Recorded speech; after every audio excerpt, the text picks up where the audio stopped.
Actually, for the very first time in my life, I arrived in India in February. I went to a conference in New Delhi, which was organized by the British Council, which had the very inspiring and interesting name Unbox.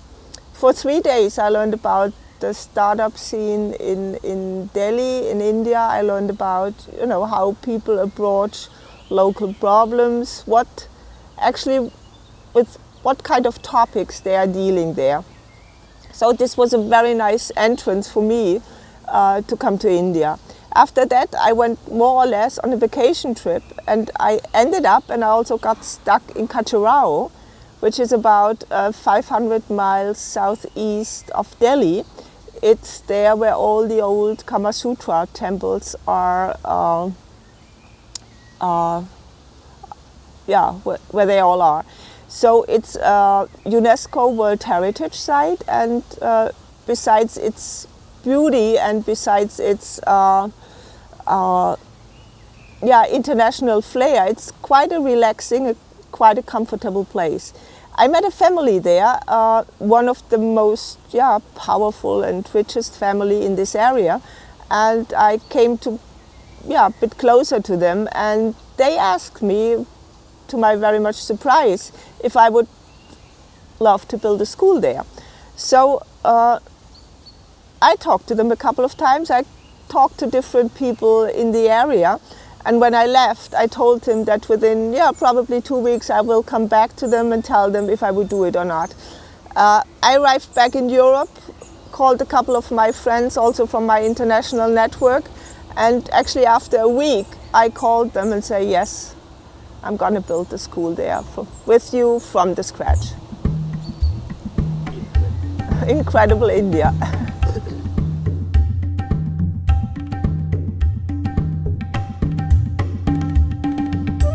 The basic idea is, we are really building from the scratch, meaning we are right now in the middle of the process to set up a society which basically will run the school. So there is nothing established yet. It's really from the scratch. Besides these legal frames that we have to set, we will write a business plan. That's the next step, which will include, of course, the very basic ideas of this boarding school. It will be a boarding school. We are aiming, of course, to get the people who can afford to send their children to a boarding school, but we are also aiming to get in really kids from families below the poverty line, and we try to fund them with either international sponsorships or any kind of international funds from foundations or whatsoever worldwide. The basic idea of the school is that in the classic curriculum, so we will really serve from grade 1 to grade 12, that the basic curriculum, which enables the students then to study at any university worldwide, has no hierarchies within the disciplines. So the arts are as important as math or as humanities. So there won't be any distinction in between. I also think that, or believe that, the traditional schedule in a school, like learning math from 10 to 11 in the morning, then followed by Hindi whatsoever, is not the right way to do it. So it will be much more like an open space where we do have goals which need to be achieved. They will also be evaluated, but we'll try to do this in a much different way than classical governmental schools in India and also here in Nova Germany will do it. This entire curriculum will be accompanied by what we call project-based or solution-based learning, meaning that we are trying to identify, before we start building the school, within the next year, in a program which we call community program, we will identify local needs, local problems within the community. We'll talk to the people there. We really try to find out what their needs, what their problems are, and build upon this. We will do workshops where we bring students plus their parents together to find solutions. And this is what we will also add later on to the curriculum and teach children by hands-on workshops, also math or English or Hindi or physics or whatever is included in these programs. So I think a huge challenge for this area down there, it's really rural India, is to convince the people that education is something good. That, I mean, many of the families, they struggle for daily survival. So they don't have the money, you know, usually to send their kids to school. Instead, they send their kids to work because they have to contribute something to the daily money which is needed to survive for the family.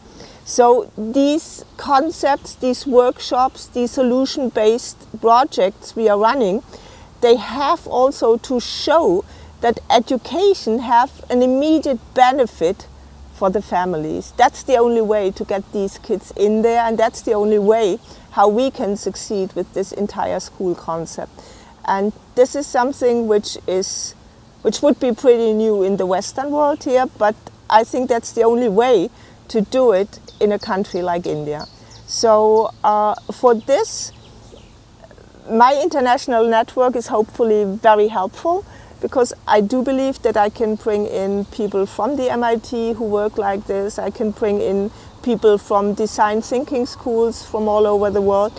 And, you know, just to get slowly, as John Hagel said, small steps smartly made, to get slowly adjusted to these new ideas and bring them into the context of a school curriculum, which I think is fundamental for getting students ready for the 21st century.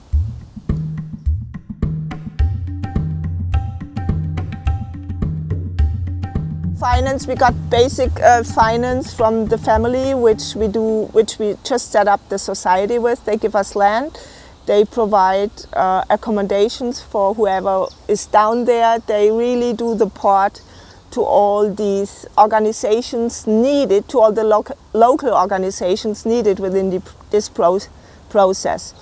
I mean, the major reason we are writing this business plan is, of course, to get funding, international funding, but also from local social education funds in India. I mean, there is money in India, you just have to find it. It's the usual secret, which is the same all over the world. So I'm pretty optimistic that this can work out, since we also have a process where we don't need, you know, all the money right from the beginning. We, as I said, we make small steps, and from there we can easily adjust, first of all, our goals, but also the money which is needed. We will start in June, July with our community programs, which I mentioned before. And the kick-off will be, and there we are actually right now crowdfunding for, will be the implementation of 2 learning stations from a hole-in-the-wall project, which started out in Delhi around 2000, and which now covers actually entire India. There are more than 600 learning stations out there, reaching out to 500,000 people in India. So we will implement 2 of these learning stations in Khajuraho. This will cost us about close to 10,000 euros.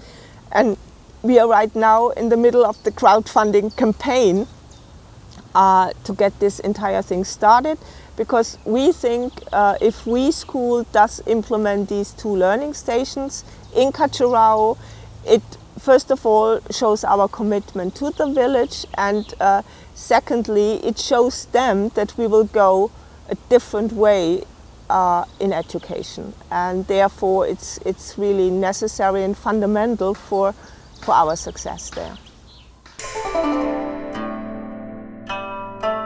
And donate, please.